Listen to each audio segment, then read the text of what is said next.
बिस्मिल्लाहिर्रहमानिर्रहीम। अस्सलाम वालेकुम रहमतुल्लाह। आप देख रहे हैं रूहानी बुक यूट्यूब चैनल। मैं हूं मुफ्ती बिलाल अहमद कादरी।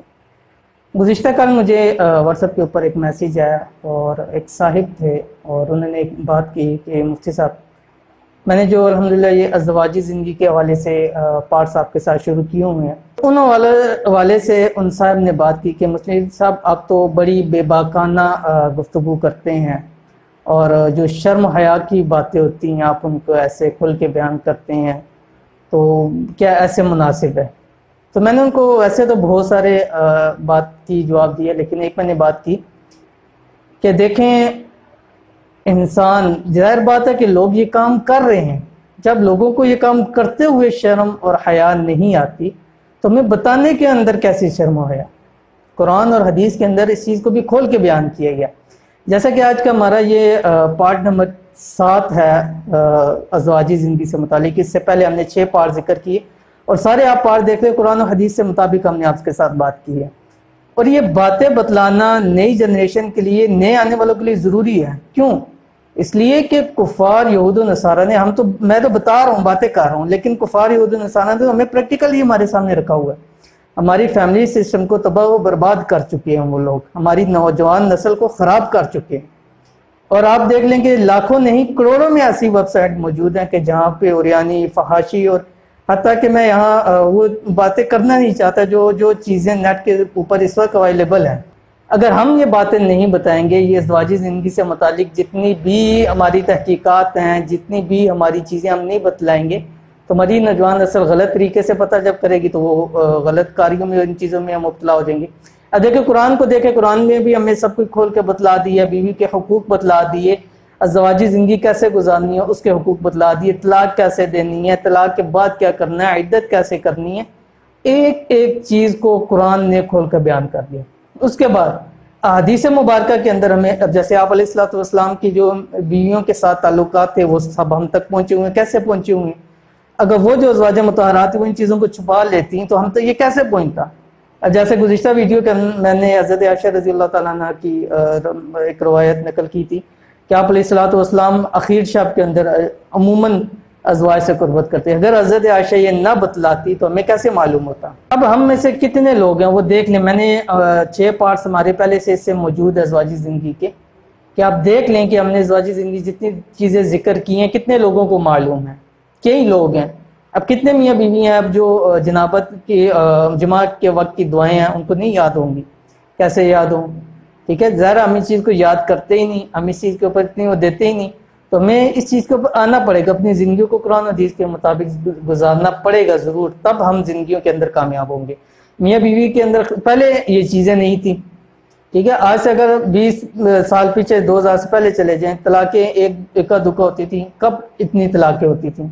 खुले के केस कहाँ होते हैं? आज अगर आप अदालतों में जाके देखें, खुला के ढेर लगे हुए हैं। ठीक है, तलाक अब हर जगह पे तलाक हो रही है। पहली चीज़, एक तलाक होती थी तो पूरे इलाके में कहराम मच जाता था। आज हर एक घर में तलाक हो रही है, सब कुछ हो रहा है। क्यों हो रहा है? कि हमारी ज़िंदगियों के अंदर ये चीज़ें निकल चुकी। हमने जब से यहूद और नसारा और मगरब की तकलीद की है, हमारा अपना दीन और दुनिया दोनों बर्बाद हो चुका है। तो इसलिए जो चीज़ें हराम हैं, ठीक है, जो आपको बतला दी गई हैं, आपके साथ जिक्र कर दी गई हैं, वो सारी क्योंकि कुरान और हदीस से हैं वो हराम है। उसमें कोई नहीं कह सकता कि ये चीज़ हलाल है। ठीक है, और बाद में उसमें तावीलात करना है, इससे भी हमें बचना चाहिए। औरत की पिछली शर्मगाह यानी दुबर के अंदर सोहबत करना हराम है। उसके मैंने अंदर 3-4 आपको रवायात भी दी जिसके अंदर फरमाया कि मलऊन है जो उसमें सोहबत करता हो। और एक साहब ने मुझे मैसेज किया व्हाट्सएप के ऊपर और एक बड़ी अजीब मंतिक पेश की और कहा कि ये मैंने सुना था कि भाई औरत को इसमें तकलीफ होती है इसलिए इस चीज़ से मना किया है। तो आगे से उनका सवाल था कि अगर औरत राज़ी हो तो क्या जमा किया जा सकता है? क्योंकि ज़ाहिर वो तकलीफ की वजह से, अब वो खुद राज़ी है तो वो उसमें कर सकती है। नहीं, याद रखें, जैसे मैंने आपको बतलाया कि चाहे वो जायज़, अब ये तो एक ऐसी बात होगी कि ज़िना हराम है, लेकिन अगर कहा जाए कि मियाँ बीवी दोनों राज़ी हों, सॉरी मियाँ बीवी कह रहा हूँ, कोई औरत या मर्द आपस में राज़ी हो तो क्या हम उनको ज़िना की इजाज़त दे देंगे? हरगिज़ नहीं, क्योंकि ज़िना हराम है, चाहे खुजदिली से की जाए चाहे ज़बरदस्ती की जाए। इसी तरह औरत के साथ दुबर के अंदर सोबत हराम है, चाहे राज़ी होकर की जाए चाहे ज़बरदस्ती की जाए, हर सूरत के अंदर वो हराम है। ठीक है, ये नहीं है कि राज़ी होने की सूरत में वो जायज़ हो जाती है। क्यों? اس لیے کہ اس کی علت سب سے بڑی کیا علت ہے، وہ گندگی ہے. جیسے کہ حیض کی حالت میں عورت سے جماع نہیں کیا جاتا، کیوں؟ کل ہوا اذا، وہ گندگی ہے. اس لیے وہ تو 24 گھنٹے کی گندگی ہے اور اس سے منع کیا گیا، اور کئی روایتیں میں نے آپ کے سامنے پیش کر دی. اس لیے چاہے وہ راضی ہو، چاہے ناراض ہو، چاہے زبردستی ہو، ہر حال کے اندر جو ہے وہ دبر میں صحبت کرنا وہ حرام ہے، چاہے عورت راضی ہو یا راضی نہ ہو. اس کے بعد دوسرا سوال ہے، وہ ہم نے آپ کو بتلایا تھا جیسے کہ جو ہمارے پارٹس جا رہے ہیں اس کے پارٹس کے حوالے سے بھی، کہ اگر بیوی حالت حیض میں ہو تو اسے زیادہ صحبت اور جماع کرنا حرام ہے. تو اس کے اوپر سوال تھا کہ اگر بیوی حالت حیض میں اسے صحبت نہیں کر سکتے اور مرد کے اندر شہوت زیادہ ہو، گناہ میں پڑنے کا خوف ہو، تو پھر وہ کیا کرے؟ دیکھیں اس کے بارے میں ایک تو اسی لیے اللہ پاک نے مرد کو 4 شادیوں کی اجازت دی ہے. اگر اس کے اندر اتنی شہوت ہے، زیادہ ہے کہ وہ ایک عورت سے اس کا نہیں ہو سکتا، تو اس کو اللہ تعالیٰ نے دیے کہ 2 کر لے. لیکن قرآن یہ بھی کہتا ہے کہ 2 3 4 اس صورت میں کرو تب ان کے درمیان میں عدل کر سکو. اگر عدل نہیں کر سکتے پھر ایک پہ ہی گزارا کرو. دوسری شادی نہیں کر سکتے پھر اس کا دوسرا کیا ہے کہ ان دنوں کے اندر آپ روزہ رکھ لیں. جیسے کہ کنوارے کو بھی یہی حکم ہے کہ پہلے تو وہ شادی کرے، اگر شادی کی وہ سقط نہیں رکھتا، شادی نہیں کر سکتا، تو اس کو چاہے روزے رکھے، کیونکہ روزہ جو ہے وہ شہوت کو توڑنے والا ہے. دوسرا یہ کریں.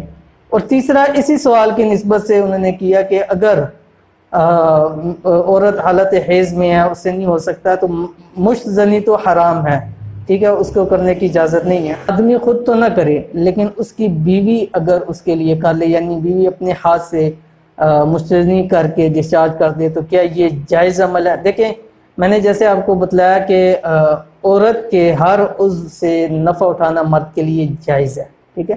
تو اس لیے جو عورت کے ہاتھ سے مستثنی ہے وہ بھی جائز ہے، ٹھیک ہے، اور اس میں کوئی منع نہیں ہے یا حرام وغیرہ نہیں ہے. لیکن کوشش کیا جائے کہ یہ عمل نہ کیا جائے. لیکن اگر اس حد تک شہوت ہے کہ گناہ میں پڑنے کا خوف ہے تو عورت کے ہاتھ سے مجزنی کروا سکتا ہے، اس کی اجازت ہے.